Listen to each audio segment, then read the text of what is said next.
জুলাই গণঅভ্যুত্থানে যারা জীবন দিয়েছে, যারা শহীদ হয়েছে, আমাদের এই সাথী উপজেলায় দুজন শহীদ আছেন।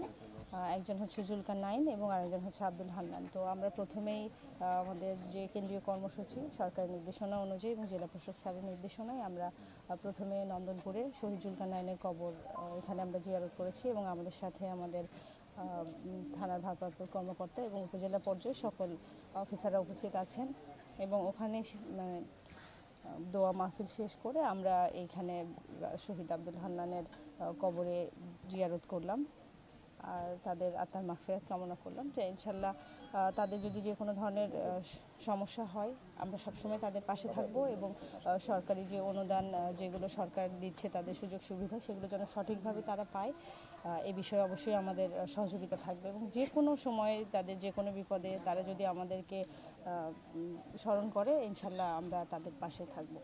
গত বছর ফ্যাসিস্ট সরকার পালানোর পরকালে শহীদ হান্নান সাহেব ঢাকায় শহীদ হন।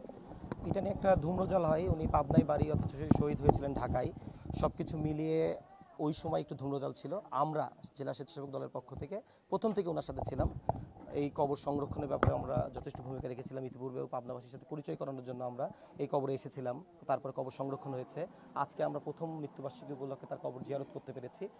আমি বিশ্বাস করি বর্তমান সরকার সহ আমার সরকার ক্ষমতায় আসে, দলীয় সরকার ক্ষমতায় আসলে আমরা এই শহীদদের পাশে এখনকার মতো সবসময় থাকবো ইনশাল্লাহ। বর্তমানে আমার বাবা শহীদ হওয়ার পরে আমার পরিবারের একমাত্র উপার্জনক্ষম ব্যক্তিকে আমরা হারিয়েছি। একটা বছর আসলে বাবা ছাড়া থেকে আসলে আমার অনুভূতি ভাষায় প্রকাশ করার মতো না। আমি এত পরিমাণে আমার স্ট্রাগল যাচ্ছে। আমি একজন মেডিকেল ছাত্র, আমার লাইফের উপর দিয়ে খুবই স্ট্রাগল হচ্ছে এবং বর্তমানে দেশের এবং রাষ্ট্রের কাছে আমার চাওয়া, আমার বাবা দেশের জন্য শহীদ হয়েছে, আমি রাষ্ট্রীয় স্বীকৃতি এবং মর্যাদা দাবি করছি সকলের কাছে। প্রত্যেকেই এখানে আসতে হবে।